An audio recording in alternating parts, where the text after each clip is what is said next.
오늘은 베드로전서 1장 22절에서 2장 3절 말씀입니다.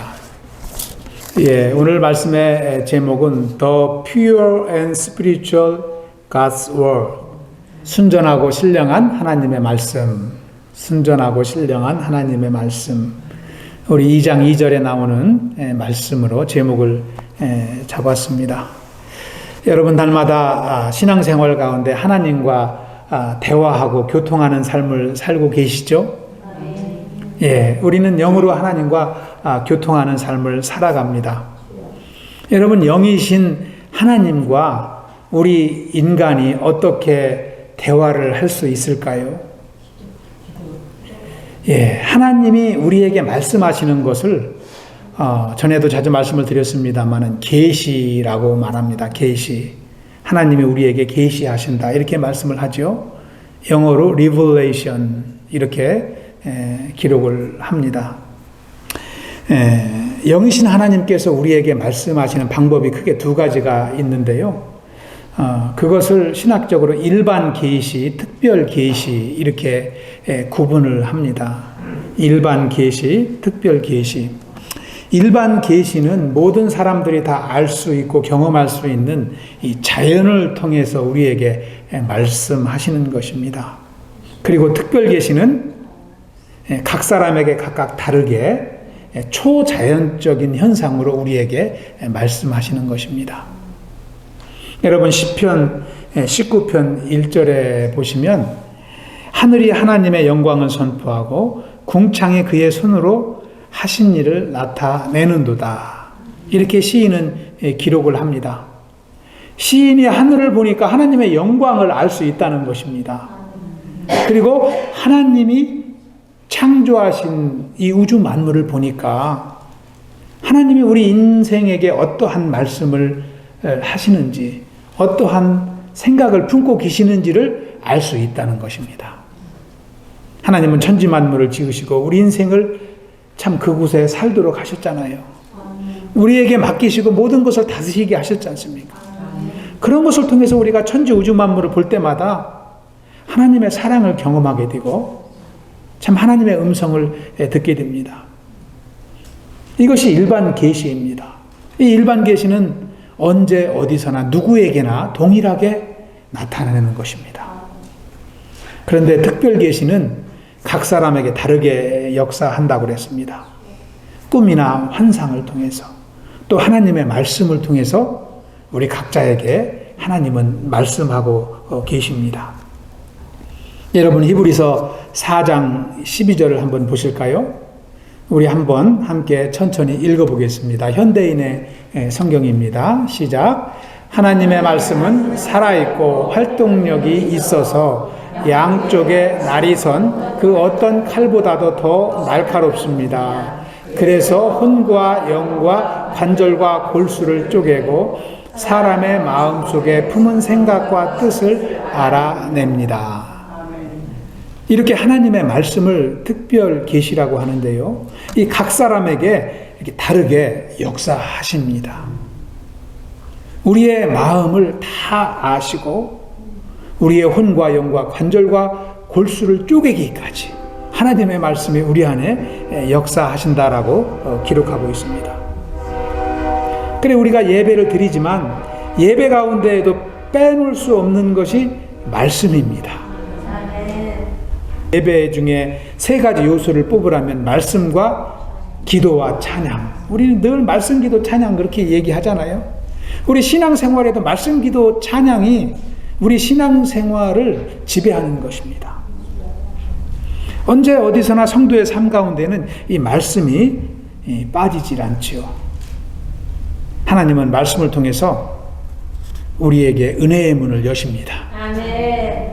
또 기도를 통해서 능력의 문을 여시는 줄 믿습니다. 아멘. 또 찬양을 통해서 우리의 마음 문을 여십니다. 아멘. 이 찬양을 부르면 그래서 기쁘고 기도하면 능력이 생기고 말씀을 대할 때마다 은혜를 받게 되는 것입니다.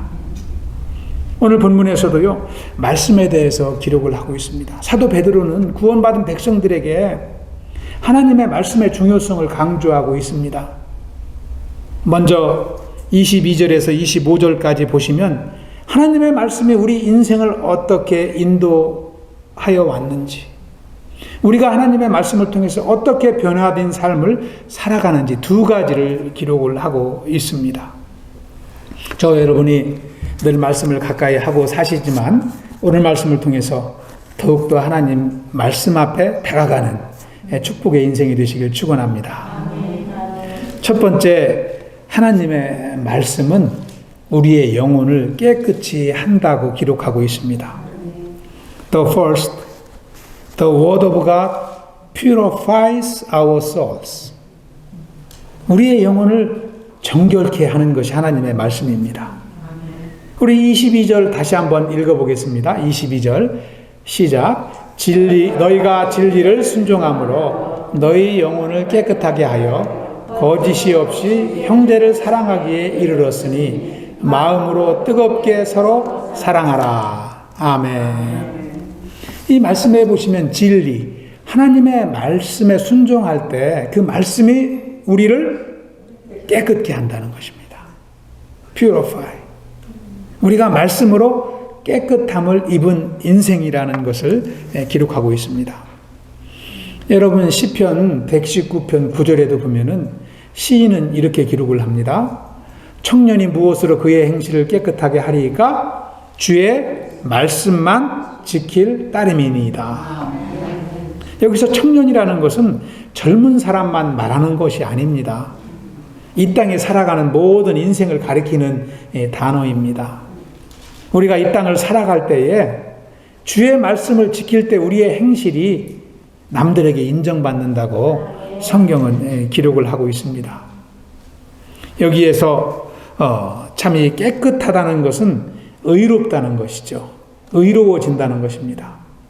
우리의 죄가 떠나가고 하나님과 바른 관계의 삶으로 살아갈 수 있다는 것을 말합니다. 그것이 의로운 것입니다. 우리는 아무리 공부를 많이 해도 우리 스스로는 깨끗해질 수 없는 존재입니다. 그래서 하나님의 말씀을 가까이 해야 됩니다. 말씀을 믿고 순종할 때 하나님께서 우리의 죄악을 다 도말하시고 우리를 정결한 주님의 자녀로 세워주시는 줄 믿습니다. 또 22절에 보시면 후반절에 보면은 우리가 깨끗함을 입을 뿐만 아니라 형제를 사랑하는 삶을 살아간다고 기록하고 있습니다. 우리에게는 사랑이 없습니다. 그런데 하나님의 말씀이 우리 안에 역사할 때 우리가 남을 사랑하고 이웃을 사랑하고 형제를 사랑하는 그런 복된 삶을 살아가게 되는 것입니다. 사랑하되 뜨겁게 사랑하라. 뜨겁게 사랑하라. 뜨겁게 사랑하는 것이 어떻게 사랑하는 것일까요? 열심히 사랑하라는 것입니다. 깊게 사랑하라. deeply. 이렇게 영어 성경은 기록합니다. 그리고 원래 뜨겁게라는 원래의 그 단어의 의미를 보면은 쉬지 말고 중단하지 말고 계속해서 사랑하라는 것입니다. 우리가 하나님 안에서 또 성도 간에 또 이웃 간에 가족 간에 쉬지 않고 사랑해야 될 줄로 믿습니다. 저는 목회를 하지만 원래 사랑이 없는 사람이었습니다. 지금도 사랑이 없지만 원래 사랑이 없어요. 왜 그런가 제가 한번 가만히 생각을 해보니까 제가 사랑을 너무 많이 받아서 그런 것 같아요. 저는 누님 두 분이 계시고 제가 셋째고 장남으로 태어났는데 제가 태어나니까 할아버님 할머니가 너무나 좋아하셨어요. 저를 5살까지 땅에 두지 않고 늘 업고 키우셨어요. 아주 보배같이. 사랑을 어려서부터 너무나 많이 받았습니다. 다른 형제들에게는 보약을 안 먹여도 저에게는 꼭 보약을 먹이고 이렇게 사랑만 받고 자랐어요. 또 부모님도 저를 그렇게 아껴주시고 사랑해 주셨습니다. 그러니까 사랑을 많이 받다 보니까 제가 최고인 줄 아는 거예요. 그러니까 남들을 사랑할 줄 몰라요. 참 그런 인생이 목사가 되었으니까 얼마나 목회하기가 힘들겠어요. 말씀을 의지하고 참 조금씩 이렇게 하나님께서 말씀을 의지할 때마다 저를 변화시키시는 것 같아요. 사랑할 수 없는 마음에 사랑을 하게 하고 참 남들을 생각하지 않고 나만 생각하던 인생이 남들을 생각하고 기도하고 이런 인생으로 조금씩 변화시키는 것 같아요. 또 성도님들이 또 저를 위해서 얼마나 기도하십니까? 날마다 기도하시니까 20년째 이렇게 목회를 하는 것 같습니다. 저와 여러분이 참 말씀을 통해서 사랑을 경험하고 또 하나님의 자녀로서 이웃을 사랑하는 복된 인생 사실 수 있길 축원합니다. 두 번째로 하나님의 말씀은 우리를 거듭나게 하셨습니다. Second, God's word make us born again. God's word lead us born again. 하나님의 말씀을 통해서 우리는 거듭났다는 것입니다. 우리 23절 또 한번 함께 다시 읽어보겠습니다. 23절 시작. 너희가 거듭난 것은 썩어질 씨로 된 것이 아니요 썩지 아니할 씨로 된 것이니 살아있고 항상 있는 하나님의 말씀으로 되었느니라. 아멘. 너무나 귀한 말씀이죠. 이번 주 이 말씀을 암기했으면 좋겠습니다. 이번 주 암송요절은 1장 23절입니다. 우리가 어떻게 거듭났는지 사도 베드로는 상세하게 기록을 하고 있습니다. 여기 보면은 하나님의 말씀을 씨로 표현하고 있지 않습니까? 씨로. 근데 썩어질 씨가 있고 썩지 아니할 씨가 있습니다. 어떤 것이 하나님의 말씀일까요? 썩지 아니할 씨가 하나님의 말씀입니다. 썩어질 씨는 우리의 육신입니다. 근데 말씀이 들어있는 인생은, 말씀으로 거듭난 인생은 썩지 않습니다. 육신의 생명이 끝나도 그 영혼의 생명이 영원히 하나님 나라에 있는 것입니다. 말씀이 우리 인생을 이렇게 변화시키는 것입니다. 사도 베드로는 이사야서 40장 7절 8절 말씀을 인용해서 하나님의 말씀이 썩지 아니할 시 영원하다는 것을 기록하고 있습니다. 우리 24절과 25절도 한번 다시 천천히 함께 읽습니다. 시작. 그러므로 모든 육체는 풀과 같고 그 모든 영광은 풀의 꽃과 같으니 풀은 마르고 꽃은 떨어지되 오직 주의 말씀은 세세토록 있도다 하였으니 너희에게 전한 복음이 이 말씀이니라. 아멘. 꽃은 시들고 떨어지지만 말씀은 영원하다는 것입니다. 여러분 23절에 하나님의 말씀이 25절에 보면은 주의 말씀이라고 또 반복하여 기록하고 있습니다. 주의 말씀은 세세토록 있도다. 아멘. 여기 23절에도 말씀이 나오고 25절에도 말씀이 나오는데 우리 말에는 이렇게 말씀이라고 이렇게 되어 있는데요. 여러분 원래 그 신약 성경에 쓰여 있는 헬라어 그릭 언어로는 다른 단어로 나오고 있습니다. 이렇게 나옵니다. 23절에 있는 말씀은 로고스라고 쓰여 있습니다. 그리고 25절에 있는 말씀은 레마라고 쓰여 있어요. 이 로고스와 레마는 두 단어 다 하나님의 말씀을 기록하는 단어입니다. 로고스라는 단어는 많은 분들이 잘 알고 계실 겁니다. 근데 로고스와 레마는 어떤 차이가 있느냐? 사실은 하나님의 말씀이기 때문에 차이가 없습니다. 그런데 구분을 하라면 이 로고스는 성경에 기록된 말씀, 즉 성경 66권의 말씀이 로고스라고 할 수 있어요. 그리고 레마는 그럼 무엇이냐? 레마는 우리 마음에 들려오는 말씀. 하나님의 말씀을 읽어도 각 사람에게 들려오는 하나님의 음성은 다르잖아요. 그것이 레마의 음성입니다. 그래서요, 하나님의 말씀을 읽고 레마의 음성을 들을 때 사람은 은혜를 받게 되는 거예요. 감동을 받게 되는 거예요. 기도 중에도 하나님의 말씀하시는 소리를 듣잖아요. 우리 가운데 확신을 주지 않습니까? 그것이 레마의 음성이에요. 그 레마의 음성은 성경에 쓰여 있는 말씀과 다를지라도 우리에게 감동으로 다가올 때 그것이 우리를 변화시키고 우리를 은혜 가운데, 기쁨 가운데 인도하는 줄 믿습니다.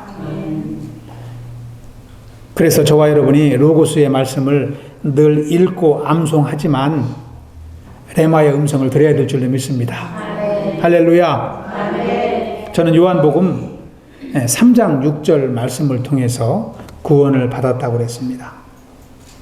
우리가 이 하나님의 로고스의 말씀을 참 이제 감동으로 받을 때 우리에게 구원이 임하는 줄 믿습니다. 요한복음 3장 6절에 보면 육으로 난 것은 육이요 영으로 난 것은 영이니 그랬습니다. Flesh gives birth to flesh, but the spirit gives birth to spirit. 그러니까 육신은 육을 낳고 성령은 영을 낳는다는 것입니다. 저와 여러분이 부모님으로부터 육신의 자녀로 태어났습니다. 그러면 육신의 생명을 갖고 태어난 것이죠. 이 육신은 썩어질 시가 됩니다. 그런데 다시 거듭난 인생, 하나님의 말씀으로 거듭난 인생, 그 인생은 영으로 태어난 것이죠. 저는 젊은 시절에 참 인생이 이렇게 살다가 몇십 년 살다가 죽으면 끝이다라고 생각할 때에 참 소망이 없었습니다. 젊었지만 소망이 없었습니다. 그래서 참 내 인생의 목표를 모르고 의미를 모르고 살았습니다. 고뇌야찬 젊은 날을 보냈어요. 그런데 요한복음 말씀을 공부하면서 이 말씀을 딱 발견한 거예요. 그랬더니 인간의 생명이 육신의 생명뿐만 아니라 영원한 생명이 있다는 것을 처음 알았습니다. 그러니까 소망이 생기고 말씀에 이 애착이 생기고 예수님이 내 안에 역사할 때 예수님을 구주로 영접하게 되고 소망을 갖게 되었습니다. 예수님을 만난 뒤로는 참 이 마음에 기쁨이 생기고 또 내가 왜 사는지 그 의미를 알게 되고 그러니까 사는 것이 참 너무나 기쁨이었습니다. 내 인생의 목표를 이 땅에 두고 살았지만 예수님을 만난 뒤로는 하늘의 소망을 갖게 되고 내 인생의 목표가 그곳에 있게 되었습니다.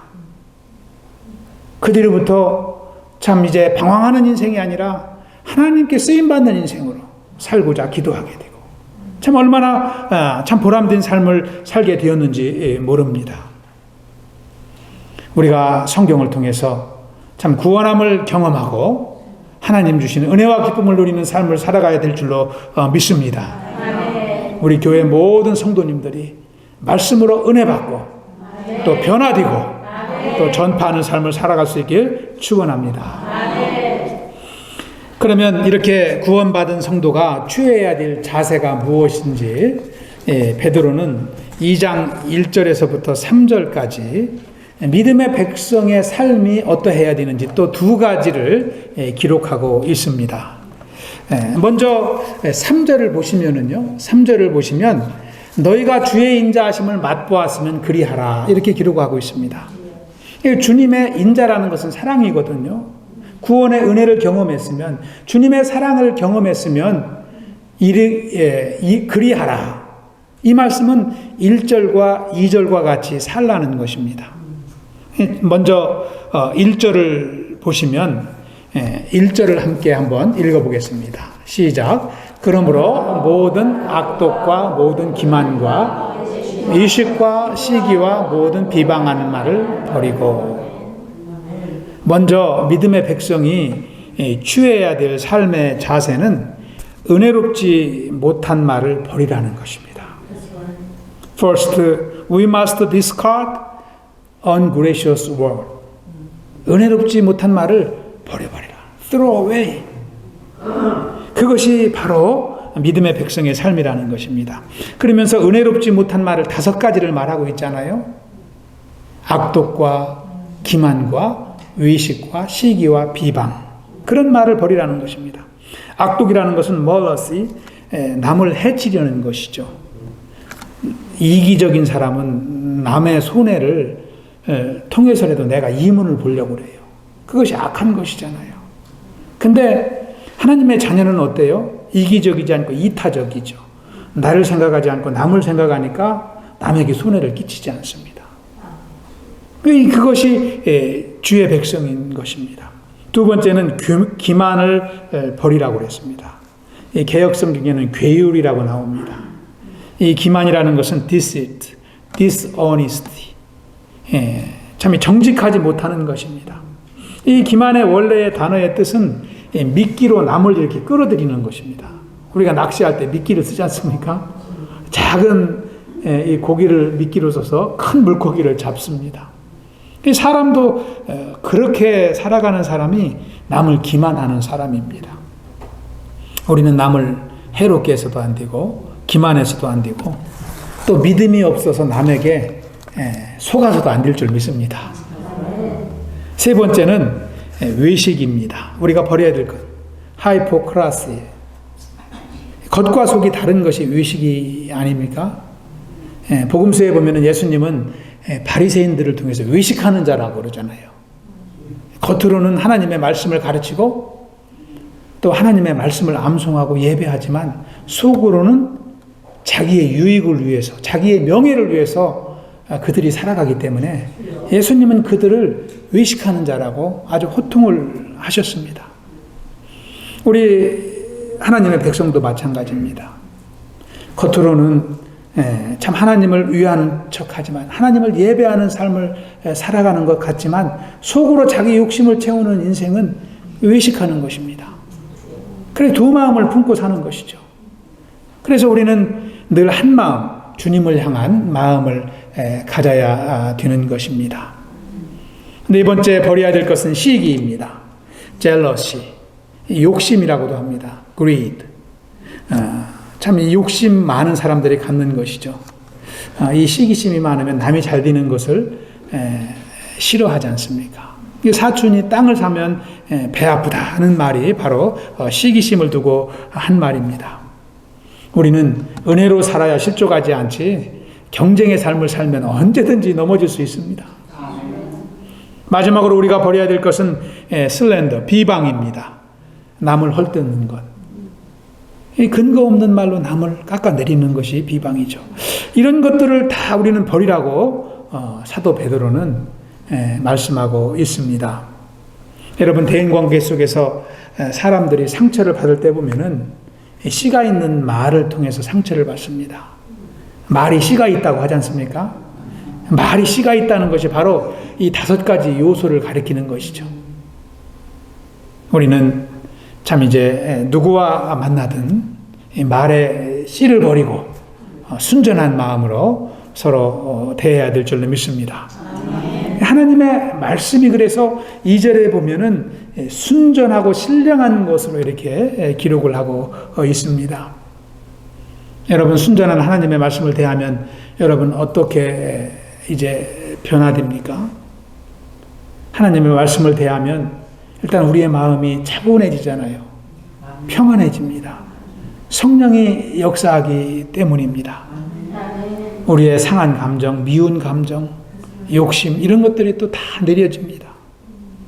뿐만 아니라 근심과 걱정이 물러가고 참 우리의 삶에 소망이 샘솟는 것입니다.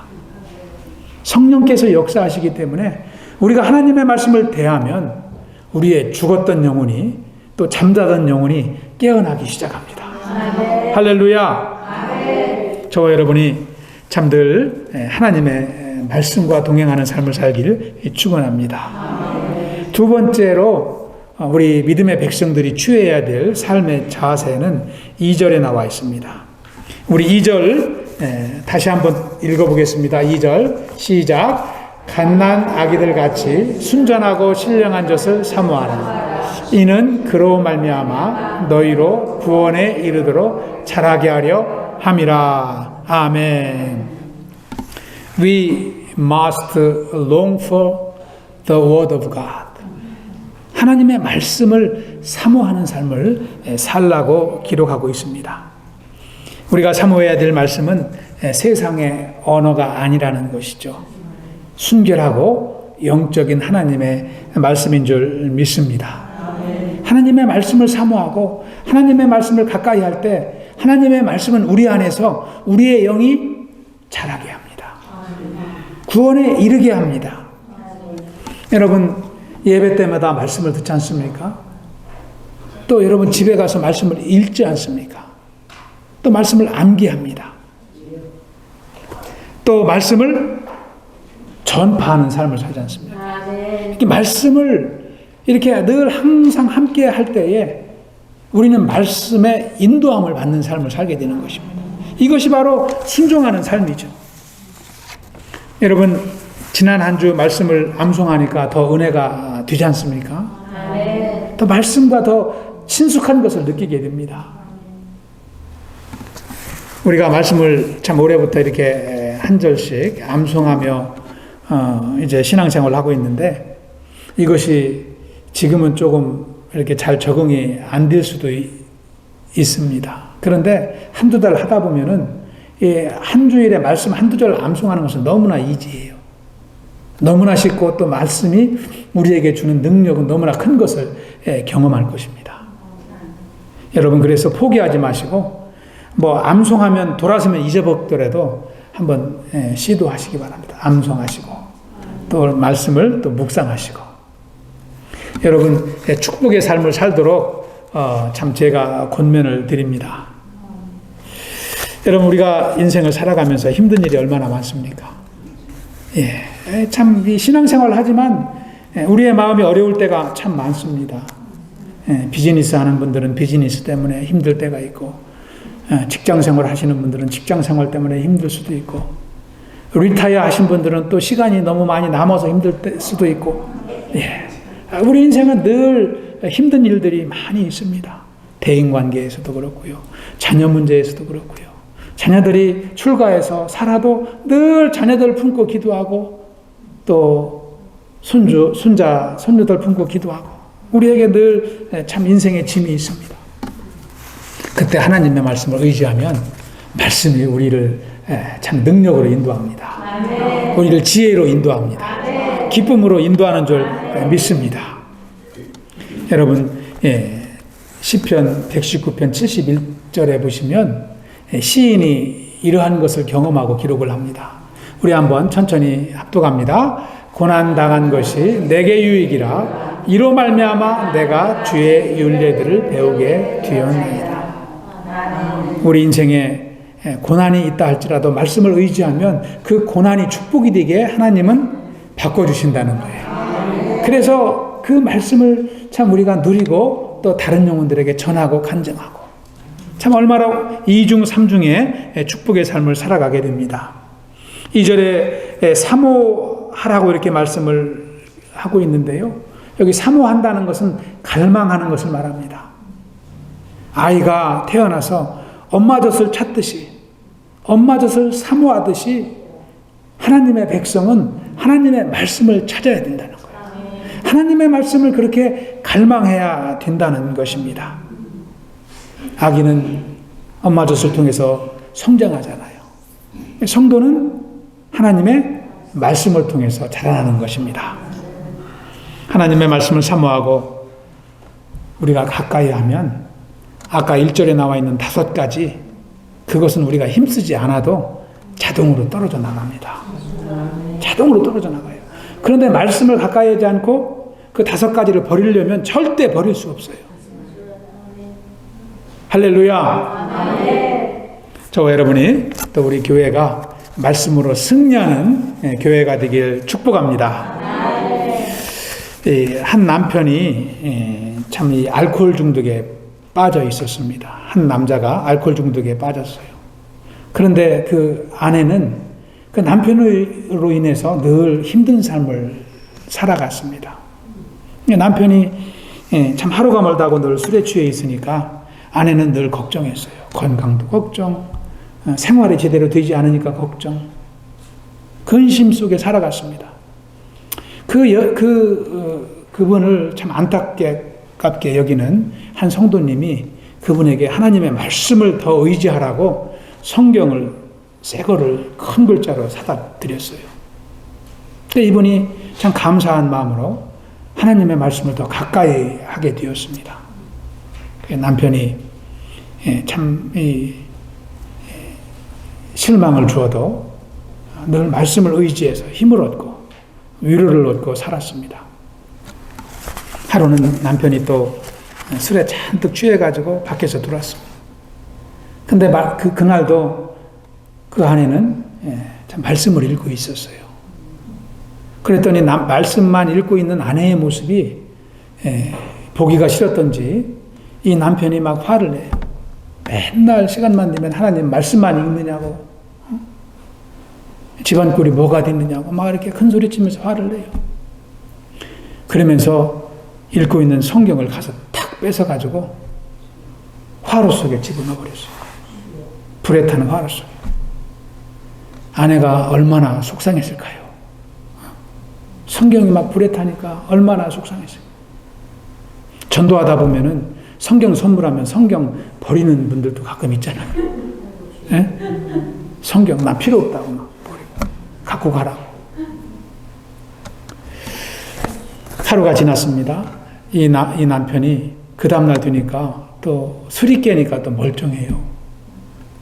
그래가지고 미안했던지 난로로 가서 타다 남은 재 이런 것들을 정리하려고 난로로 갔어요. 그 재를 이렇게 치우다 보니까 성경이 두꺼우니까 다 타지 않고 일부가 남았어요. 이분이 그거 저거 갖다 그냥 버리지 않고 자기도 타다 남은 성경이 가엽게 보였는지 성경을 이렇게 열어보는 거예요. 이렇게. 열어보니까 한 말씀이 탁 눈에 들어오는데 마태복음 24장 35절 말씀이에요. 24장 35절. 한번 읽어볼까요? 시작. 천지는 없어질지언정 내 말은 없어지지 아니하리라. 이 말씀이 딱 눈에 띄는 거예요. 이 남편이 정신이 벌쩍 들었어요. 그리고 회개하는 마음이 들었어요. 내가 이 성경을 불 속에 집어넣고 아내를 슬프게 하고 하나님을 슬프시게 한 것이 회개가 되었어요. 이 말씀으로 이 남편이 회개하고 예수님을 구주로 영접했대요. 여러분 말씀이 얼마나 능력이 있습니까? 술도 끊게 하고 또 생명을 얻게 한 것입니다. 여러분 말씀이 불 속에서도 능력이 있잖아요. 여러분 마지막으로 우리 1월 처음에 암기한 말씀 함께 한번 읽어보겠습니다. 여러분 19편 7절 8절 여러분 아시죠? 여호와의 율법은 시작. 여호와의 율법은 완전하여 영혼을 소성시키며 여호와의 증거는 확실하여 우둔한 자를 지혜롭게 하며 여호와의 교훈은 정직하여 마음을 기쁘게 하고 여호와의 계명은 순결하여 눈을 밝게 하시도다. 아멘. 여러분 말씀은 우리에게 생명을 주고 지혜를 주고 기쁨을 주고 소망을 준다고 그랬습니다.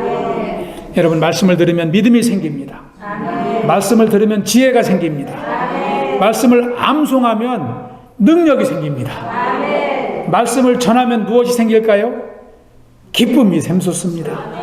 할렐루야. 우리 교회가 참 올 1년 또 주님 만날 때까지 말씀으로 승리하는 교회 또 성도가 되시길 축원합니다. 기도합니다. 아버지 하나님 감사합니다. 참 주님께서 오늘도 베드로전서 말씀을 허락하여 주시고 또 우리에게 말씀의 능력을 다시 한번 기억하도록 인도하여 주셔서 감사를 드립니다. 아버지 우리가 이 땅을 살아가지만 참 영원한 하나님 나라의 소망 가운데 살아갈 수 있도록 인도하여 주시옵소서. 아버지 우리가 삶 가운데 하나님의 말씀을 가까이 하고 또 말씀을 통해서 지혜와 능력을 덧입으며 산 소망 가운데 승리의 삶을 살아갈 수 있도록 인도하여 주시옵소서. 기쁨과 은혜를 누리는 삶이 되도록 인도하여 주시옵소서. 감사하오며 예수님 이름으로 기도하옵나이다. 아멘.